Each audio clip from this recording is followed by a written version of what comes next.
thiathe oye te kiore kigongona-inĩ kiama tuine kĩiyũrĩte othi gubaba nĩ wairire ngoro mĩaka 40 andũ arĩa warutire Misiri ũkĩmanina tiga marakara riganĩrwo nĩ mehia maitũ ndwatũrire ũhoti waku Jehova Ngai wĩinainirie ngoro cia athamaki arĩa matuire Kanaani othe tondũ mehokete mĩhianano nowe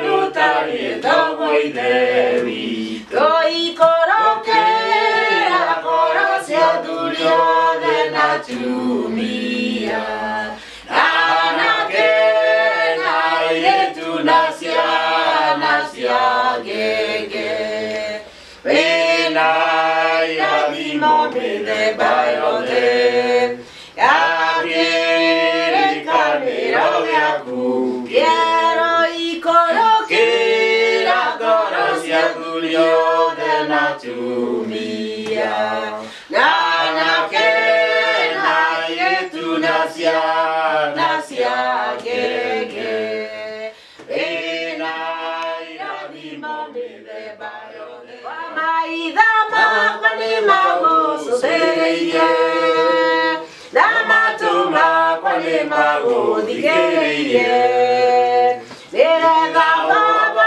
ũnjĩre ũrĩa ũkwenda nĩgetha Baba ũnjĩre ũrĩa ũkwenda tondũ ndũra ũkũthĩ na maithori thĩinĩ wa gĩkeno iratho na niĩ njugĩte igũrũ na gũkinya na niĩ njugĩte igũrũ na gũkinya ona ciahandwo njĩra Mwathani wakwa gũtirĩ kĩndũ ya thĩĩno ndĩhokaga ngoro-inĩ yakwa ndĩrirĩirie kũinũka ngoro-inĩ yakwa ndĩrirĩirie kũinũka mũthenya wa kũhurũka kũrĩa theru ũcio nĩguo njikaraga njetereire tũgakenera metha-inĩ ya Mwathani tũgakenera metha-inĩ ya Mwathani haleluya nĩwe tũkamũgocaga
Ni siku njema ambayo tuko hapa tena kuendelea na mfululizo wa masomo yetu katika kitabu cha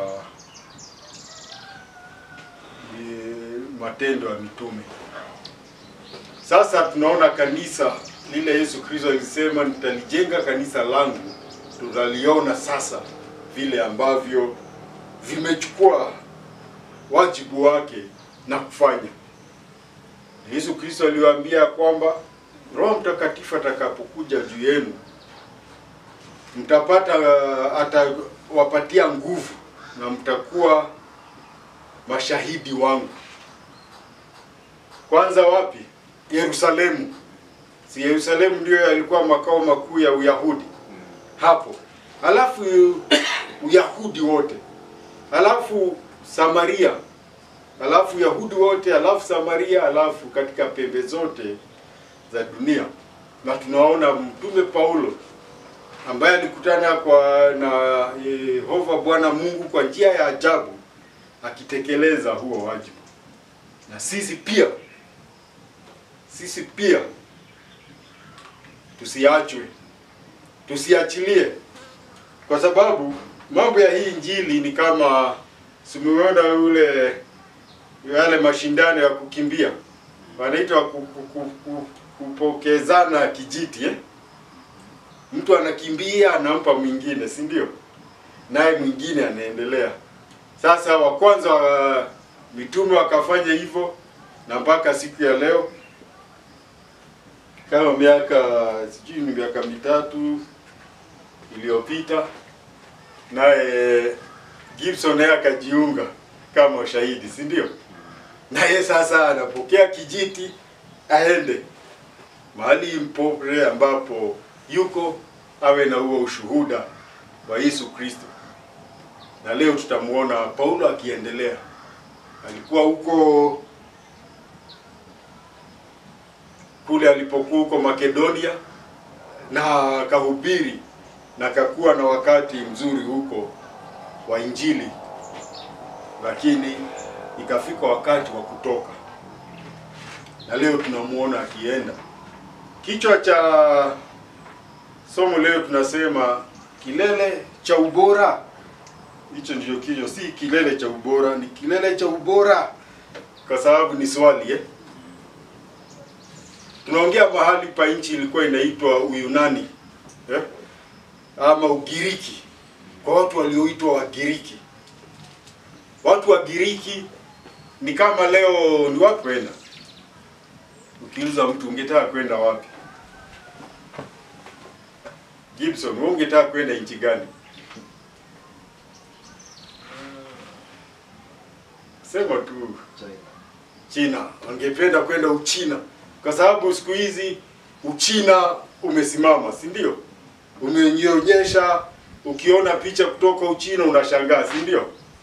Ukiona gari za moshi, ukiona kila kitu, ukiona ukulima, ukiona vile wanafanya katika jangwa zao zinatoa mazao hivi, unataka kwenda huko, si ndio? Wewe wadani ungetaka kufika wapi? Nchi gani unasikia ungetaka nikipata pesa ningetaka nifike? Amerika. Marekani nao kwa watu wanapenda kwenda Marekani. Hata mimi nikiwa mtoto nilisema siku moja nitaenda Amerika. Na maombi yangu yakajibiwa, nikajiona siku moja. Na kwa sababu nilipenda Marekani sana, hata tukiwa kwa ndege kutoka Ulaya kwenda Marekani, Marekani wako nyuma kwa masaa. Mnatoka wapi? Mnatoka sisi tulitoka nchi ya Uholanzi kama saa 6. Mnafika Marekani saa 9. Si ni masaa 3. Lakini mmesafiri kwa ndege masaa 7. Kwa sababu ya wako nyuma. Na nakumbuka safari inakuwa ndefu, nilikuwa nimepatwa na usingizi, lakini nikaamka nikasikia rubani akisema sasa tunaelekea kutua katika uwanja wa New York. Nikaangalia kwa dirisha na nikaona huko maji, na nikaona sehemu ya nchi imetoka imepenya baharini, sehemu nyembamba. Akili yangu ikaniambia huko ni Long Island. Sijafika Marekani, lakini nimetamani na nimesoma mambo ya Marekani. Nikasema hiyo lazima iwe ni Long Island. Kwa sababu nilikuwa nimesoma kuna mahali panaitwa Long, ama kisiwa kirefu. Ni kisiwa lakini kimerefuka kikaingia baharini kikiwa chembamba. Sasa naye Paulo alitaka kufika huko, na leo tunamuona akifika huko. Je, na ndio nikauliza ni kweli hiki kilikuwa kilele cha ubora, kwa sababu kwa elimu ndio walikuwa wanaongoza. Hata wakati mmoja kwa vita ndio walikuwa wanaongoza. Wale wamesoma historia mnasikia mtu mmoja alikuwa anaitwa Alexander Mkuu. Si ndio?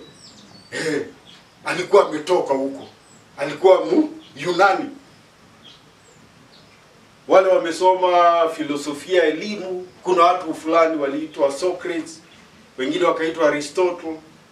Walikuwa na sifa kwa sababu ya busara. Kuna wakati kulikuwa mtu anaitwa Suleiman, na watu wote walikuwa wanaenda kumsikiliza hekima yake, si ndio? Ambaye alikuwa amepewa na Mungu. Sasa nao si hekima yake baadaye tulisoma ilikuwa si hekima, si ndio? Unakumbuka Washiko? Tuliona alikuwa na hekima, lakini hekima yake haikuwa hekima, kwa sababu alisahau kule hekima yake ilitoka na akajiingiza katika ibada za sanamu. Kwa hivyo hekima ikakuwa si hekima. Na ndio Mungu akakasirika na akasema kwa sababu ya hivyo ufalme huu hautadumu. Na ni kweli ufalme ulikwisha, na hata ikafika wakati ambapo Waisraeli walijikuta uhamishoni. Kwanza kulikuwa watu walio toka huko Babiloni, watu ambao walikuwa wakali, wakaja na wakawapiga. Na mnakumbuka wakati wa Daudi hawakupigwa na mtu yeyote. Kuna mtu aliwatisha? Hapana. Wafilisti wote nchi zote wakashinda, kwa sababu huyo ndiye alikuwa na hekima. Kwa hivyo ukiuliza mambo ya hekima ya kuzungumza na kuimba na nini, Sulemani akakuwa ni yeye anampita watu wote, sababu aliomba Mungu. Lakini hekima haikumtusaidia. Sasa basi hebu tuone nao hawa, sababu tunaambiwa ndio taifa bora, ndio ina elimu ile bora zaidi, iko na maono mazuri, inajua mambo yote, iko namna gani. Amen. Basi tuanze Matendo, tuone kwanza mstari wa kwanza mpaka wa 4. 17. Tusomee mstari wa kwanza na wa pili na wa tatu. Mstari wa kwanza, wa pili na tatu vile iko kaida yetu kusoma. Ilikuwa namna gani? Lakini kichwa hapo ni kichwa kidogo ni mafanikio. Tunasoma aje? Some. Wakiisha kupita kati ya na Apolonia, wakafika Thessaloniki, ambapo palikuwa na sinagogi la Wayahudi. Na Paulo, kama alivyokuwa desturi yake, akaingia mle walimo, akahojiana nao kwa maneno ya maandiko 7:3,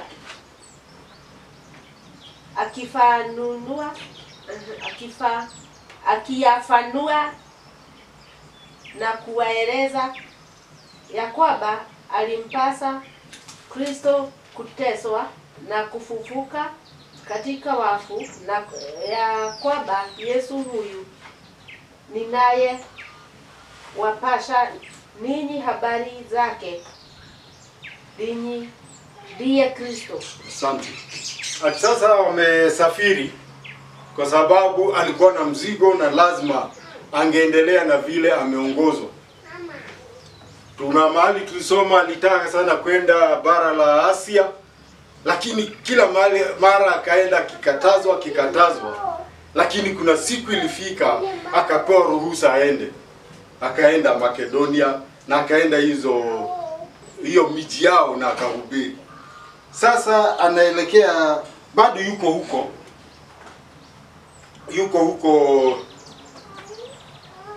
huko bado Asia. Na tunaambiwa sasa yuko huko na akienda na kuta Wayahudi. Mungu alisema watawanya katika pembe zote za dunia. Hata ni Dave nilikuwa namwambia kwamba hata Nairobi kuna sinagogi ya Wayahudi. Sijui kama mnafahamu hivyo. Kuna sinagogi washiko, unaweza kwenda ukisikia unataka kusikia ibada ya Kiyahudi.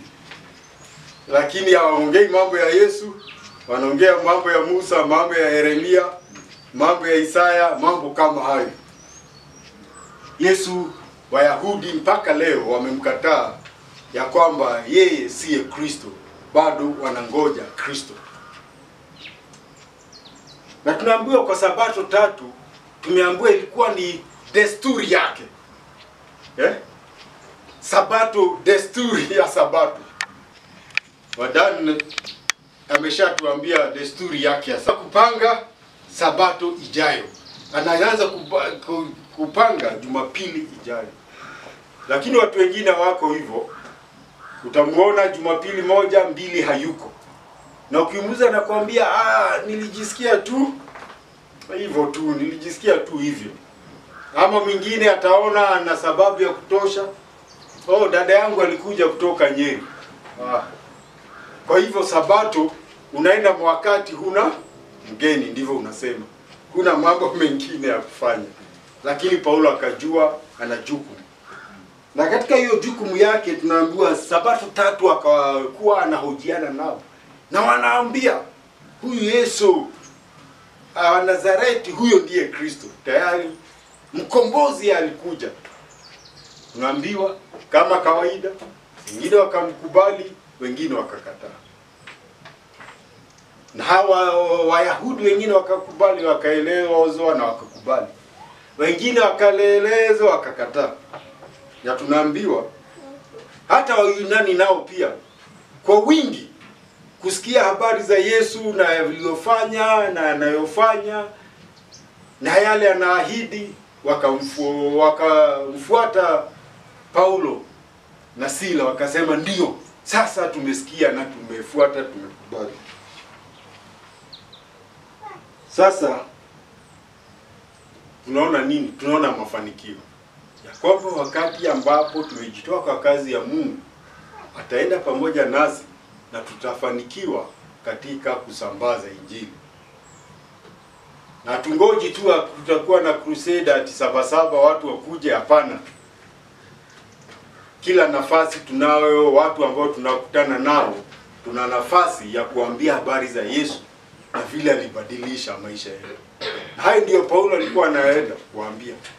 Kwa Wayahudi alikuwa na historia ya Kiyahudi na anawaeleza huyu ndiye tuliahidiwa. Kwa Wayunani anawaambia kuna mtu tuliambiliwa Wayahudi atakuja na akija atakuwa na ujumbe kwa watu wote. Na basi wakaamini na wakaokoka. Na ndio tutakuongea siku ya leo.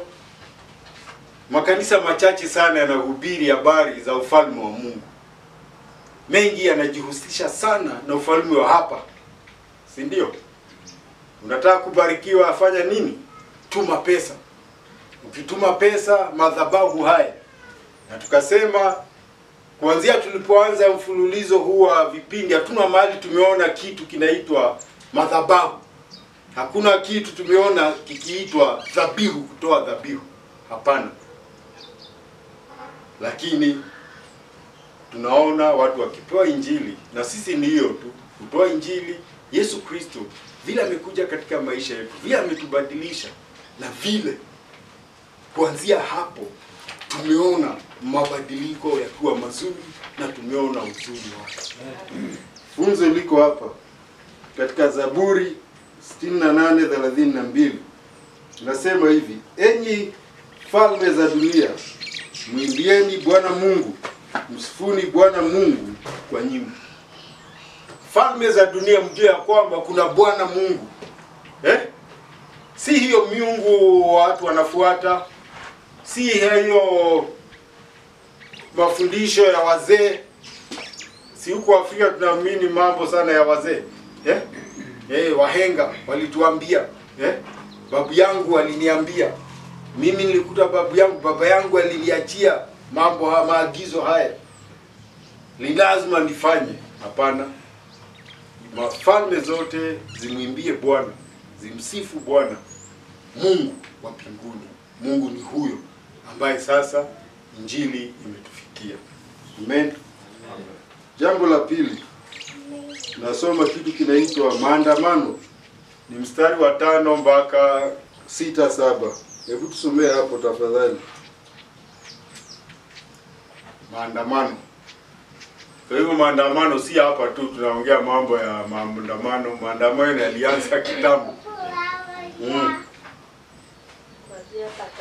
Tano. Na Wayahudi walioko wivu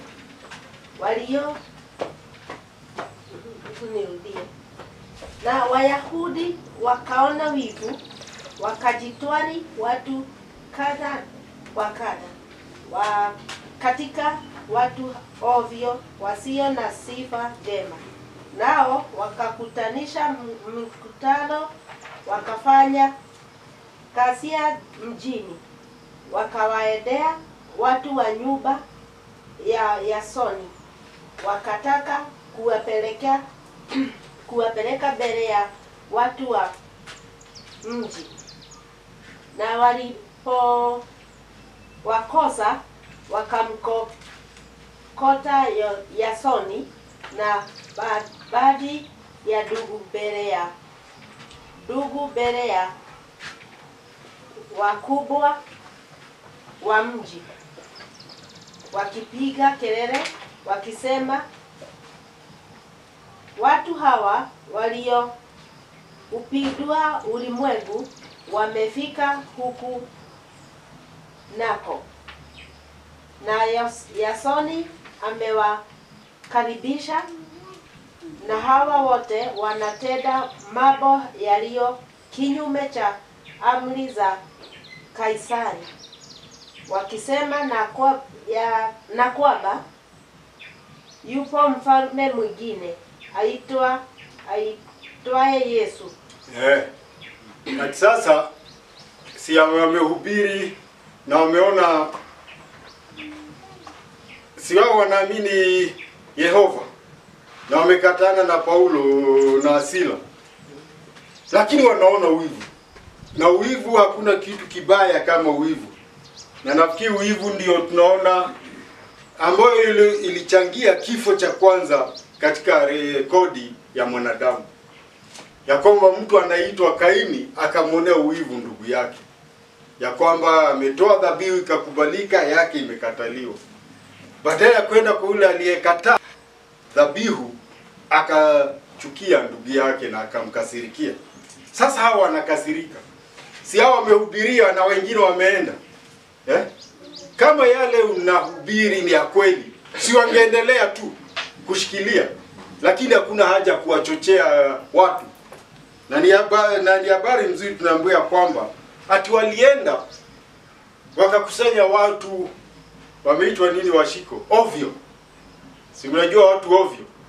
Yaani si mtu utakuta ana kitu cha maana anafanya. Sikienda Sabasaba wako wengi. Sasa si watu kama washiko watakutwa kwa duka yake, ama wadana mkikutana yeye Sabasaba ana shughuli zake. Ni watu ovyo tu, wakaambiwa njoni. Na tukaambiwa kukakuwa na maandamano. Na hata wakaenda na wakamshika, wakitafuta Paulo, wakakuta Paulo hayuko. Lakini mahali walikuwa wanakaa wakamshika mwenyeji wao aliyeitwa Yasoni na wakampeleka kwenye wakuu wa mji. Wakisema watu wamepindua dunia yote. Wamefundisha mambo mabaya, wanasema iko mfalme mwingine anaitwa Yesu. Lakini Si ni uongo huo? Ni kweli Yesu ni mfalme, lakini hata mbele ya Pontio Pilato alimwambia ufalme wangu si wa dunia hii. Si wa dunia hii. La sivyo wafuasi wangu wangepigana. Na hata aliposhikwa wafuasi wake hawakupigana kwa sababu tayari alikuwa amemwambia ufalme wetu na ufalme ambao nahubiri ni ufalme wa milele na milele pamoja na muumba Mungu. Kwa hivyo maandamano yakakuja na hawa wakashikwa. Yasoni tunaambiwa akaachiliwa kwa dhamana. Vile ukishtakiwa unaenda polisi na wanaandikisha. Unaambiwa toa dhamana. Toa 5,000. Utarudishiwa ukifika wapi? Kigumo. Mahakamani. Akatoa wakaachiliwa. Kwa hiyo tunaambiwa nini? Wivu. Na tunaambiwa mashindano yako. Tunapohubiri kuna wale ambao watapinga. Na watapinga wakiongozwa na wivu. Kwa sababu kama hawaamini si wanaachana na wewe. Nikisema mimi ni muongovu, mbona tena wanizuie kwenda kuambia mtu? Wivu ni mbaya. Na hebu tujichunge hata katika Agano Jipya tunaambiwa wivu tuweke nini? Mbali na sisi. Amen. Zaburi tena 18:32 tunaona funzo hilo ya kwamba Bwana Mungu ndiye anifungaye mshipi wa nguvu. Naye anaifanya kamilifu njia yangu. Na kwamba tutakutana na upinzani. Tutakutana na watu ambao watakubaliana na hata watatufitini kama vile hawa wanafitiniwa. Lakini ujue Bwana Mungu ndiye anifungaye mshipi wa nguvu. Nguvu yangu ni katika Mungu. Si katika akili yangu, si katika pesa zangu, hapana. Ni katika Mungu. Na nikiamini hivyo inakuwa vizuri na nafanya huduma yangu. Natoa ushuhuda wangu na kuwa shahidi muaminifu kwa sababu najua sio mimi na si habari za ufalme wangu, ni ufalme ambao nimeupata. Kazi yangu tu ni kueneza habari. Amen. Amen. Sasa tunaenda mstari wa 10 mpaka 15. Tunaona neno waungwana. Ambao ni wazee kidogo wanakumbuka kipindi kilikuwa cha bwana mmoja aliitwa Leonard Mambo Mbotela. Alikuwa anauliza, "Je, huu ni ungwana?" Wajamsi mnakumbuka hicho kipindi? Tabia za watu, vile watu wanafanya, kuna jinsi ambavyo unatarajiwa kuwa muungwana kufanya mambo yako. Hao wengine si tumeona si waungwana. Sababu ni fitina inafanywa watafute watu ovyo. Wewe fikiri mtu kama mimi nina heshima zangu. Naenda kukusanya watu ovyo. Niwaambie njooni kuna watu hapa. Tunataka watu wanyoroshe. Huko ni kukosa ungwana. Nikikosana na Gibson vile ananiambia naachana naye, mimi naendelea na shughuli zangu kwa ungwana na shikilia ungwana wangu. 10 mpaka 15. Hebu tusomee 10, 11, 12. 10, 11, 12. Mara hao ndugu wakawapeleka Paulo na Sila usiku hata Beloya. Nao walipofika huko wakaingia katika sinagogi la Wayahudi. Watu hawa walikuwa waungwana kuliko wale wa Thesaloniki, kwa kuwa walipokea lile neno kwa uelekevu wa moyo. Wakayachunguza maandiko kila siku waone kwamba mambo hayo ndivyo yalivyo. Basi watu wengi wa miongoni mwao wakaamini, na wanawake wa Kiyunani wenye cheo na wanaume si wachache. Ndio. Sasa wameenda wakaona kuna hatari kwa Paulo na Sila. Si ndio walikuwa na tunaambiwa Paulo na Sila wakaondoka. Wakaondoshwa ama wakaambiwa hapa si pazuri. Na wakapelekwa katika mji ulioitwa Beroya. Na katika huu mji wa Beroya, mji wa Beroya kulikuwa ya Wayahudi. Na Paulo si kwanza walikuwa naanza na Wayahudi. Wale ujumbe ulianza nao na wa mataifa. Akaenda kwa Wayahudi na akaanza kuwahubiria, akaanza kuwaambia si ujumbe tofauti na ule walikuwa nao huko Thessalonika. Hapana, ujumbe huo huo. Wakawaambia Yesu Kristo yule ambaye alikuja akauawa, akakufa, akafufuka. Huyo ndiye Kristo.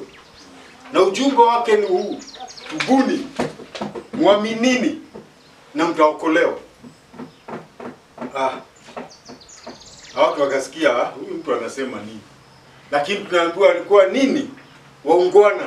Kwa hivyo yale aliwaambia akiwaambia habari za maandiko, hao wenyewe walichukua maandiko yao na wakaenda kusoma. Ni kama leo tulikuwa tunaongea na ndugu Dan, nikamwambia utasikia mhubiri akihubiri ikakua unakumbuka wale wakoma 10 wakati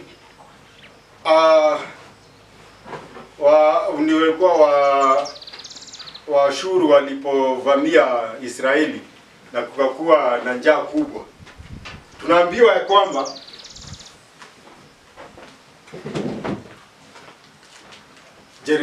Yerusalemu mji umezungukwa, mji ulikuwa nafikiri Samaria, sikumbuki.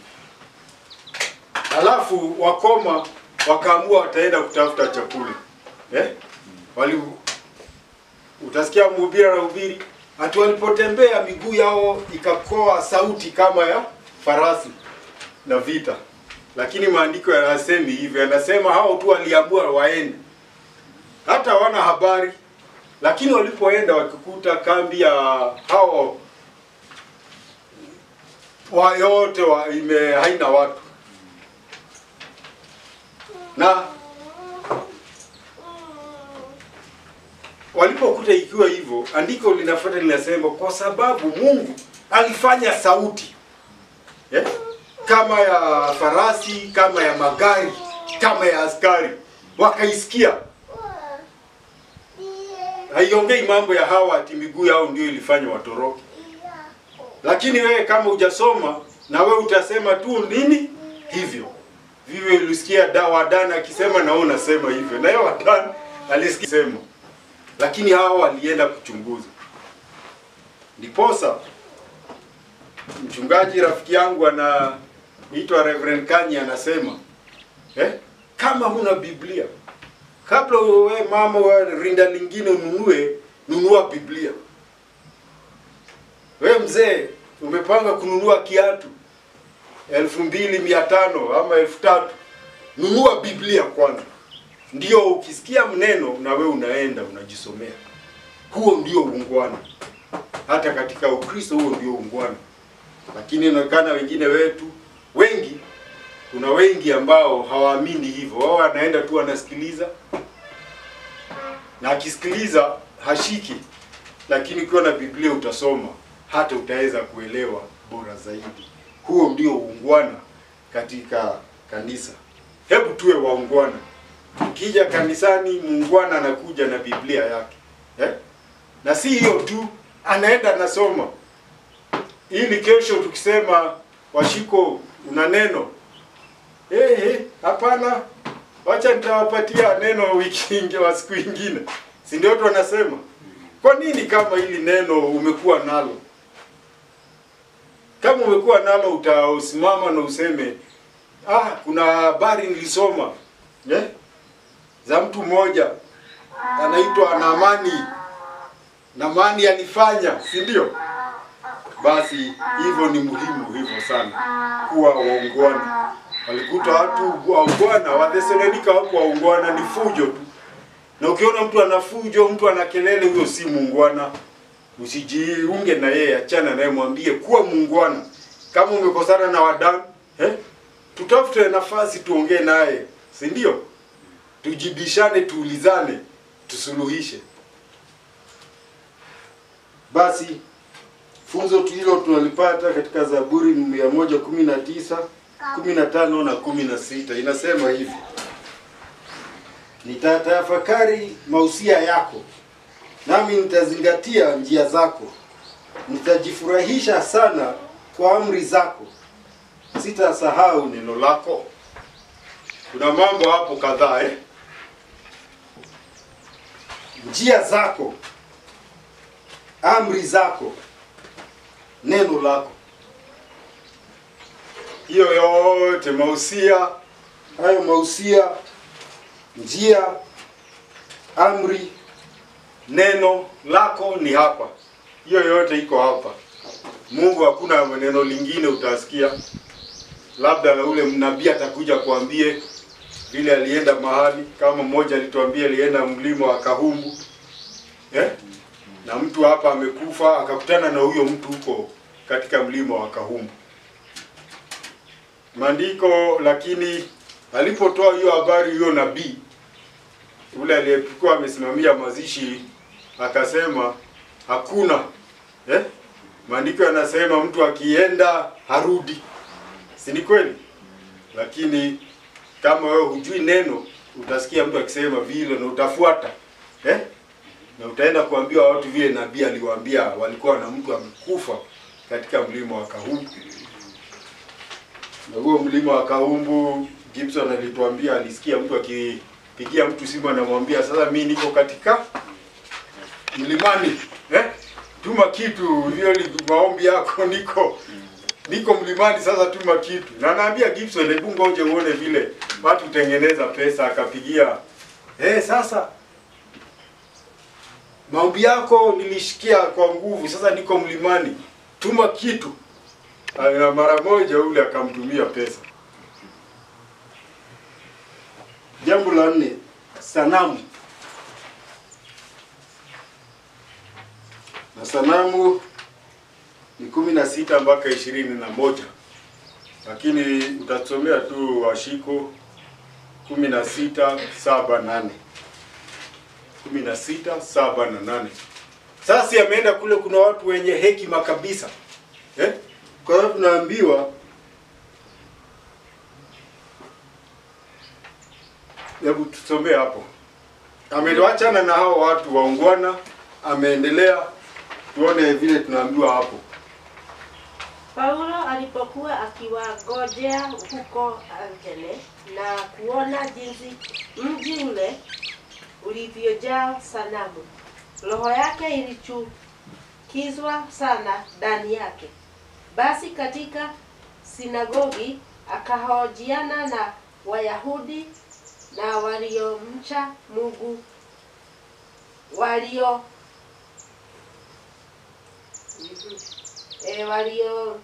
Mungu na wale waliokutana naye sokoni kila siku. Na baadhi ya Waepikureo na Wastoiko wenye ujuzi wakakutana naye. Mpaka hapo 16 na 7 na 8. Tunaambiwa sasa si amekuwa huko Beroya na amekuwa na mafanikio mazuri, kwa sababu wakienda wanakuja tena wanarudi, wanamwambia ni kweli. Kwa sababu ni watu ambao ni wasikivu, ni watu wasikilivu, wako mioyo iko wazi, wanataka kusikia. Sijui kama umekutana na mtu unajaribu kumweleza na unaona kabisa hakusikilizi. Yeye anafikiri anajua. Sijui umekutana na mtu kama huyu.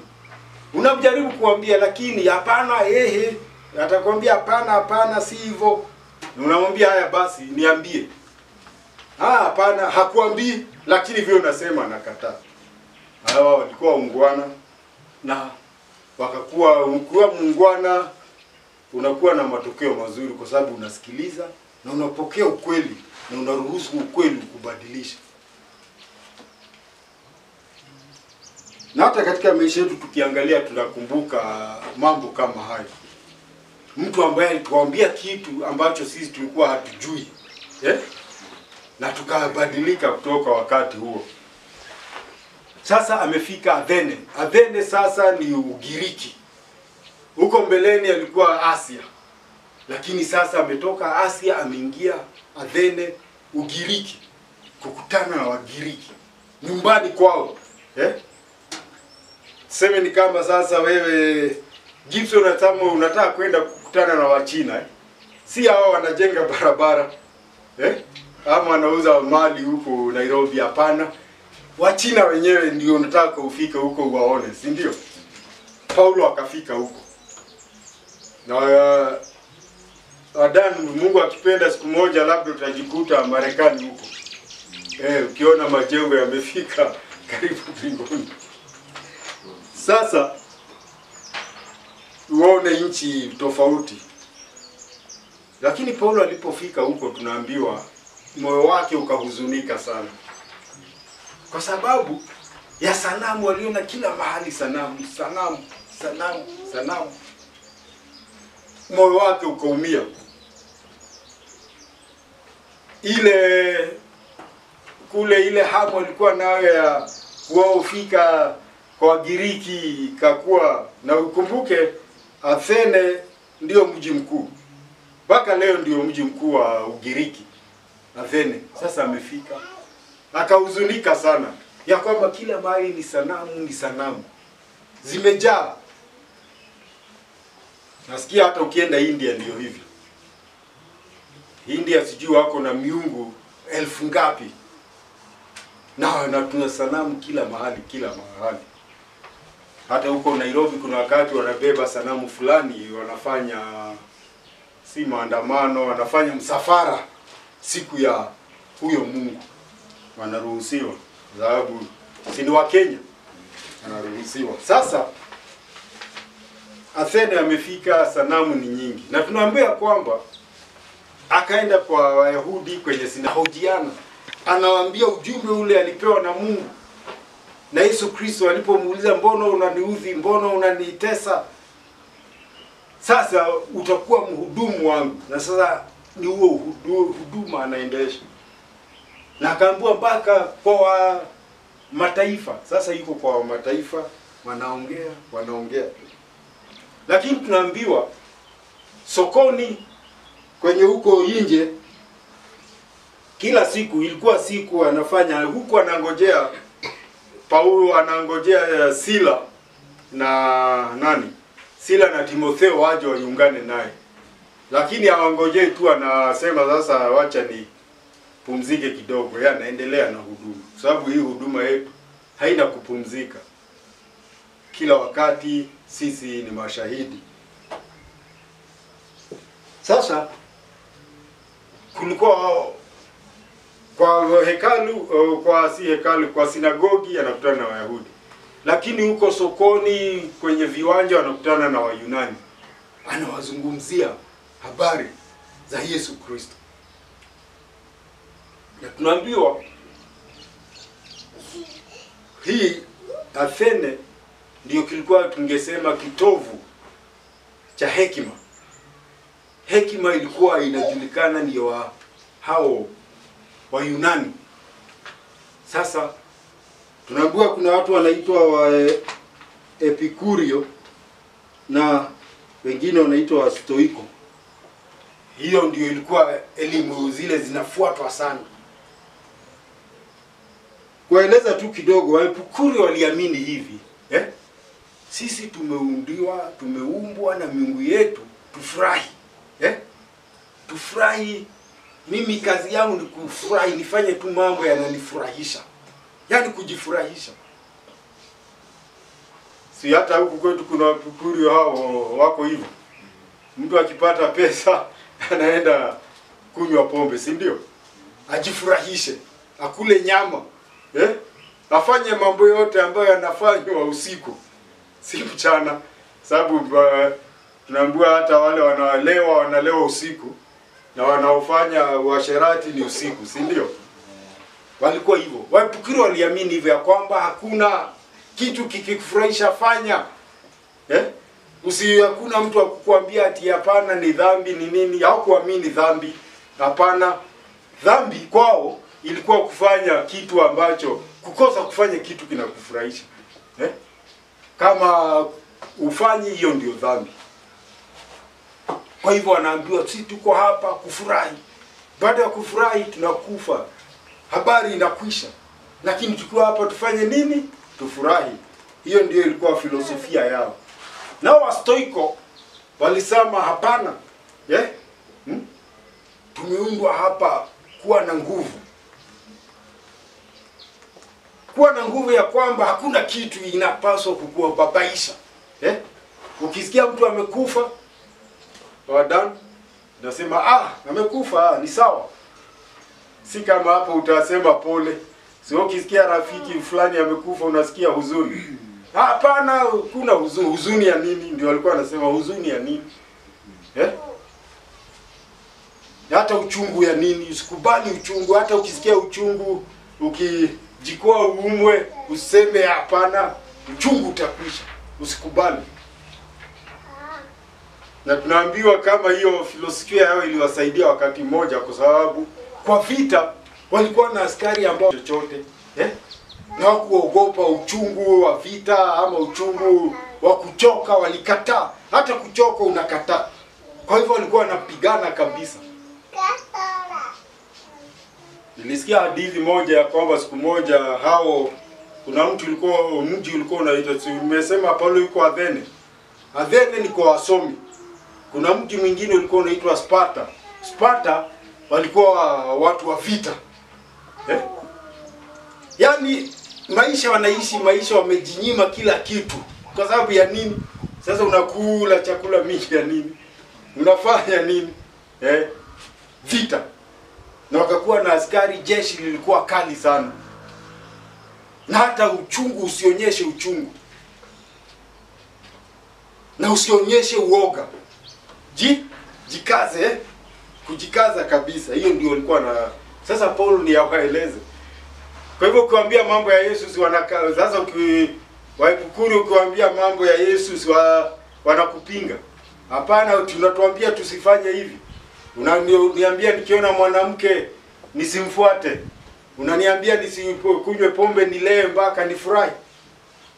Nao hawa wanasema unaniambia ati nisikie huzuni. Unaniambia ati kuna mahali nitaenda siku ya hukumu. Hapana, niko hapa. Nijikaze na hii dunia. Dunia ni ngumu.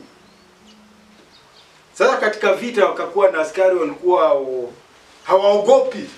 Kwa hivyo wakakuwa na ushindi mkubwa. Ndio hata Giriki ikakuwa sasa Ugiriki ama Uyunani kwa kuwa ni taifa lina nguvu.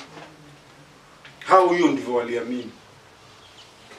Sasa nasikia siku moja wanaenda vita, wakaambiwa hawa askari wanakuja maadui ni wengi. Ati wakitupa mikuki si mikuki inaitwa nini? Mishale. Wakasema mahali tunapigana vita yote inakuwa giza, hata jua haliwezi kapenya hiyo mishale kwa sababu inajaa. Hiyo mtu akasema ati mishale mingi hivyo. Akasema hiyo vita itakuwa mzuri, tunapigana vita katika kivuli kwa sababu jua haiwaki. Walikuwa wamefundishwa hivyo. Lakini Paulo akakuwa yeye ni kuambia hivyo. Wengine wanasema ni nini huyo anasema? Wengine wanasema huyo jamani kuporokwa tu, kuropokwa tu maneno, hakuna kitu ya maana anasema. Wengine wanasema anaongea mambo ya miungu ya kigeni, ati kuna mtu anaitwa Yesu. Yaani wengine wanapuza, lakini wengine wanasikiliza. Na wakaambia wewe hiyo habari yako, hebu tukupangie siku ambayo utatuhutubia tusikie ni nini unasema. Sasa umeona ni watu wenye hekima abudu nini? Sanamu. Sanamu ambazo Yehova Bwana Mungu anasema zina masikio na hazisikii, si ndio? Zina macho hazioni, zina miguu na hazitembei. Lazima muibebe. Na mnasema huyo ni Mungu wako, umembeba. Na hao ndio wana hekima zaidi. Funzo ni hili. Wamesema ya kwamba tutakutana. Twende huko kwenye baraza, kuna baraza mahali watu walikuwa wanaenda kusikiliza. Mtu akiwa na hoja unaenda. Ni kama bunge hivi, lakini ni bunge la wananchi, si la serikali. Watu wanaenda, unaeleza watu. Na tunaambia watu wa Athene hapo na kazi nyingine wanafanya. Kazi yao ilikuwa kusema ama kusikiliza kitu kipya. Hiyo ndio walitumia wanini. Ukija hapo unasikia kuna mtu fulani huko kandani anasema ni sijasikia, wote mnakutana kandani. Wakati mwingine ni huko Mudhivi. Inakuwa ni hivyo. Hiyo tu ndio walikuwa wanafanya. Hata wageni wakija wanakuja kutafuta hiyo hekima. Vile ambavyo Gibson ataenda China aone hayo mambo ya Uchina. Na ya mambo ya barabara vile wamejenga na daraja na nini. Sasa wakamwambia basi tutakutana pale. Kulikuwa mlima fulani, na katika huo mlima ndio watu walikuwa wanakutana. Akasema haya, akasema basi tukutane. Na ndio tunamalizia katika sehemu ya 5. Jambo la 5, Mungu asiyejulikana. Mungu asiyejulikana. Ni 22 mpaka 34. Lakini tutasoma 22 na 3 na 4. Some tafadhali. 22 na 3 na 4. Tuanze 22. Paulo akasimama katikati ya Areopago akasema, enyi watu wa Athene, katika mambo yote naona ya kuwa ninyi ni watu wa kutafakari sana mambo ya dini. Kwa sababu nilipokuwa nikipita huko na kuyaona mambo ya ibada yenu, naliona madhabahu iliyoandikwa maneno ya haya kwa Mungu asiyejulikana. Basi mimi na wahubirini habari ya zake yeye ambaye ninyi mnamwabudu bila kumjua. Sasa ameenda kwenye huko Areopago, mahali watu wanaenda kuzungumza mambo muhimu ya nchi. Akamwambia, ni kweli nimeona kwa dini nyinyi ni watu wa dini sana, mnafuata mambo ya dini. Kwa sababu si wameona sanamu, kila aina ya sanamu, miungu tofauti. Akawaambia, lakini hata hapo niliona ya kwamba kuna madhabahu fulani yametengenezwa hayana sanamu. Kwa sababu badala ya sanamu tu pameandikwa kwa Mungu asiyejulikana. Sinaona hata katika ujinga wao ama werevu wao walijua ya kwamba labda kuna Mungu. Nafikiri labda ni mtu mmoja kama Gibson alisema, hapo sasa tunajua kuna Mungu wa vita, kuna Mungu wa upendo, kuna Mungu wa moto, kuna Mungu wa chuma, kuna Mungu wa kila kitu. Walikuwa wanasema ni Mungu wa hiyo. Kuna Mungu wa hewa, kuna Mungu wa mazao, kuna Mungu wa nchi. Mbona labda kuna Mungu mmoja tumemsahau? Si basi tumtengenezee ndio hata yeye afurahi. Akasema sasa huyo Mungu ambaye hamumjui, huyo ndiye nakuja kuwahubiria. Mungu ambaye nyewe mnajua kuna Mungu hamjui. ndio huyo Mungu. Akasema huyu Mungu ni Mungu ambaye haezi akakaa katika hekalu ati mumwendee ati atakuwa huko, kwa sababu aliumba vitu vyote. Na katika kuumba vitu vyote atakaaje tena kwenye hekalu? Mnaenda kumkuta huko. Na huyo Mungu pia hahitaji kujengewa chochote, kufanyiwa kazi yoyote na mtu yoyote. Kwa sababu kama ni yeye ametuumba, sisi na sisi tutafanyaje tumuumbe tena tumjengee sanamu yake? Akasema huyu Mungu ni aliumba kila kitu. Kwa hivyo kama aliumba kila kitu, ina maana mambo yote yako chini yake. Kwa hivyo huyu Mungu ambaye haihitaji chochote, huyo ndiye nakuja kuambia habari zake. Huyu Mungu aliweka mipaka ya kwa kila taifa, kila watu. Na ni kweli, si ndio? Unaona Wayunani walikuwa peke yao, Wayahudi peke yao, Waashuru peke yao, wale Wafilisti peke yao, Waarabu, kila watu wakiwa peke yao. Wakaldayo, huko ndiko Ibrahimu alitoka, si ndio? Lakini akasema aliwapangia mpaka mipaka, wanakaa wanafanya. Akasema wakipapasa, si unajua kupapasa vile unaguza kitu na papasa, unaona kama ni kweli ni hivyo, si ndio? Labda katika kupapasa wampate. Lakini siku ya leo huyu Mungu amesema watu wote lazima watubu, lazima waamini yule ambaye alituma, Yesu Kristo. Kwa sababu nyinyi wenyewe mnasema huyo Mungu ndani yake tunaishi, ndani yake tunatembea, ndani yake tunakuwa na uzima wetu. Huyo Mungu mmesema hivyo, tofauti na huyu Mungu wa vita, si ndio? Si Mungu wa vita ni vita tu anapiga. Mungu wa mvua si ni kunyesha tu, kunyunyiza nchi na mvua. Sasa huyu Mungu, vitu vyote vile mnasema ndiye yuko, vimekamilika ndani yake. Na Mungu kama huyo basi, haiwezekani mtamjengea sanamu. Mtamfananisha na nini?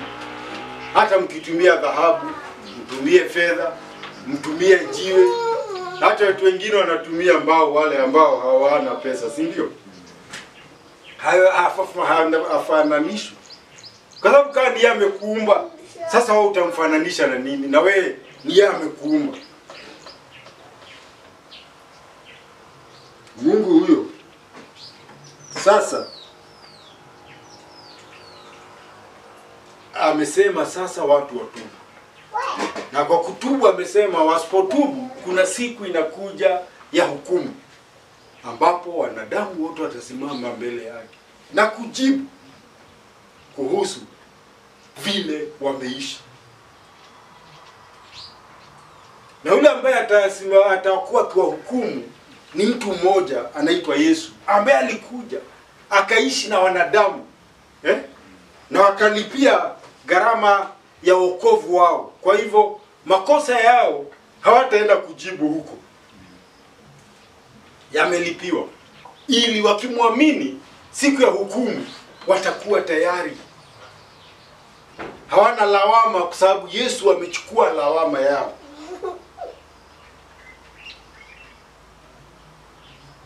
Sasa hao watu wanakufa, na wale wamekufa kuna siku watafufuka kwa sababu ya siku ya hukumu. Si wamesikia habari? Na hivyo tu ndivyo, si ndivyo sisi tunashuhudia. Sasa tunaambiwa ya kwamba waliposikia habari ya kufufuka, hawakuwa wamefikiri, walijua mtu akikufa basi. Sasa anasema kuna siku huyo mtu amekufa. Tunaambiwa wengine wakamdhihaki, akisema wacha, unafufuka aje? Wewe wacha, hiyo ni porojo. Na wengine tunaambiwa wakasema, tumesikia una habari mzuri, lakini wacha ifike hapo, tutakuja siku ingine, tutaongea hiyo siku ingine.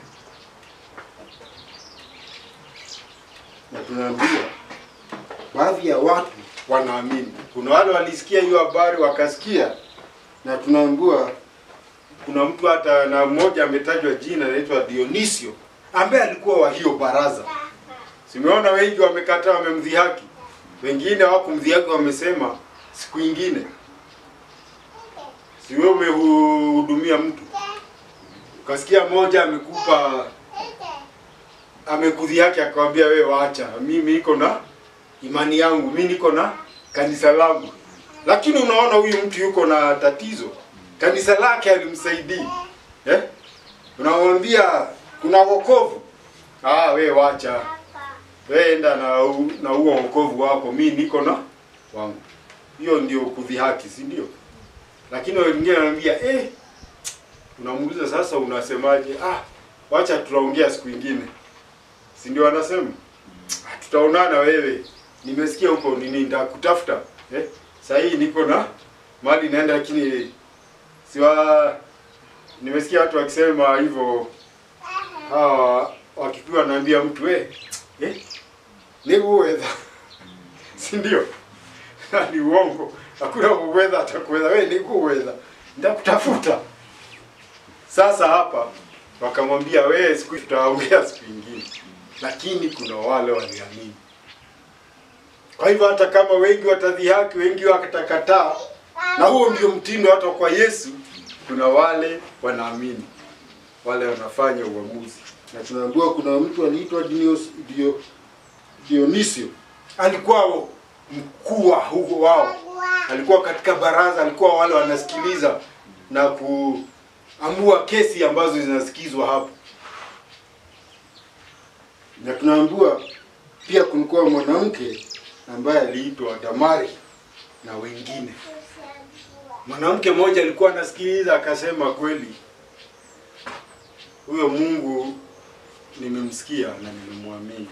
Hiyo tu ndio kazi yetu. Kuambiwa kutoka hapo Paulo aliondoka. Akaona hata hao watu wana hekima hawana hekima. Kwa sababu hekima ile wanayo ni yao. Simesikia hao wanaitwa Kurio na Wastoiki wanashikilia. Nasikia leo kuna watu, kila mtu kuna kile anaamini, kile anaona kinamfaa. Lakini kweli hatutakoma kutaja. Amen. Na kwa watu wengine itafika tuachane nao. Sababu huwezi ukashindilia mtu ukimpa habari na unaona yeye ni kudhihaki ama kuairisha siku nyingine. Funzo liko wapi hapo? Mathayo 13:4. Anasema hivi. Hata alipokuwa akipanda mbegu, nyingine zilianguka karibu na njia. Ndege wakaja wakazila. Tunakumbuka mfano wa Yesu Kristo na mpanzi. Ameweka, kuna mbegu zimeanguka kwenye mawe, kwenye njia. Si ndege akiwa huko juu anaona. Na sijui kama unajua nguvu za macho ya ndege.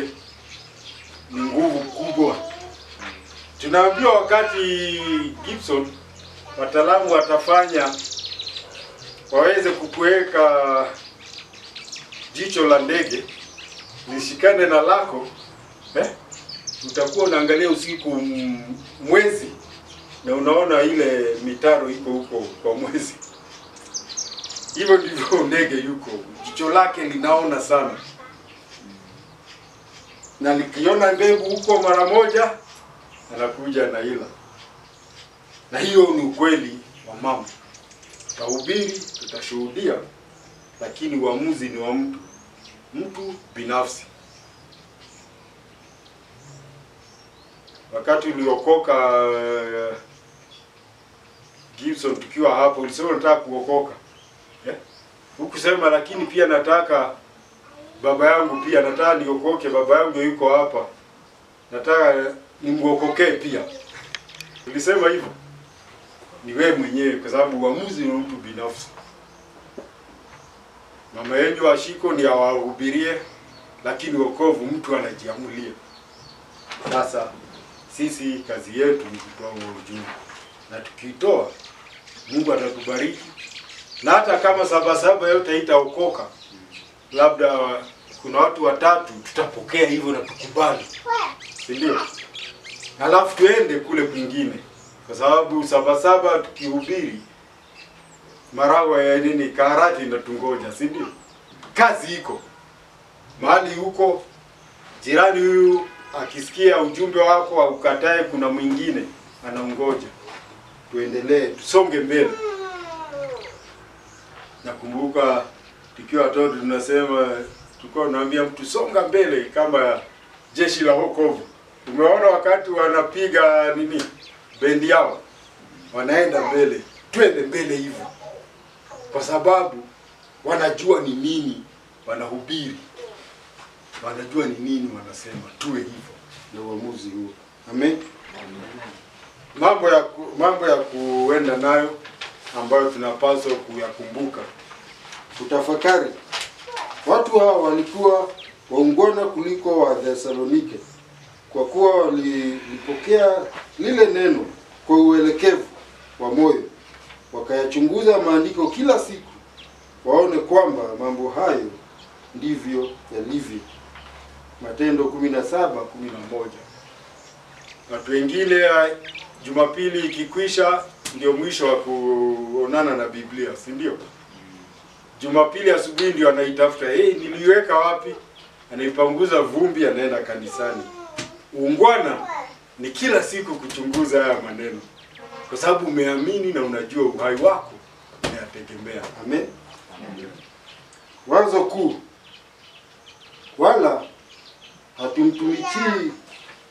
hatumikiwi kwa mikono ya wanadamu kama kwamba anahitaji kitu chochote, kwa maana ndiye anayewapa wote uzima na pumzi na vitu vyote. Ati Mungu wetu hatumikiwi kwa mikono. Kwa hivyo ukiambiwa tuma pesa ndiyo Mungu afanye, ni uongo. Tuma pesa kwenye haya madhabahu yafungue mtu, ni uongo. Hakuna dhabihu umeambiwa utume. Unaambiwa Mungu yeye hahitaji kutumikiwa, ndio afanye vile anataka kufanya, kwa sababu yeye ndiye amepatia wanadamu wote uzima. Si tuko hai na tuko na uzima, na tuko na nini pia? Tuna pumzi, na vitu vyote. Tukiwa na uzima, tukikosa uzima tutakuwa na pumzi. Mtu ambaye hana uzima ana pumzi. Pumzi kiondoka, mtu ana uzima. Pumzi, mtu akipata uzima na pumzi akose vitu vingine, ni unapumua tu, unapumua. Sasa uambie sasa hakuna kitu kingine, utaishi? Sitakufa. Hata utajua ukizirai. Kwa hivyo vyote vinapelekana, lakini Mungu ni amepeana. Kwa hivyo mbona tena aitishe tena tumtumikie kwa pesa? Ati pesa zangu ndizo nitatumia kunifungua? Hapana. Na sala ninapoweka sala hapo, ni kitu ambacho tunapaswa kuomba kwetu, ya kwamba basi zamani zile za ujinga Bwana Mungu alijifanya kama hazioni, bali sasa nawaagiza watu wote wa kila mahali watubu. Hiyo ndio sala, ya kwamba mimi ndiwe hapo mwenyewe nimekubali hivyo, ya kwamba nimetubu, na niombe ya kwamba kila wakati nitakuwa katika hali ya kutubu. Na nikiwa katika hali ya kutubu, tutaweza kupelekana na Yehova Bwana Mungu wetu. Amen. Yehova Bwana Mungu wetu awabariki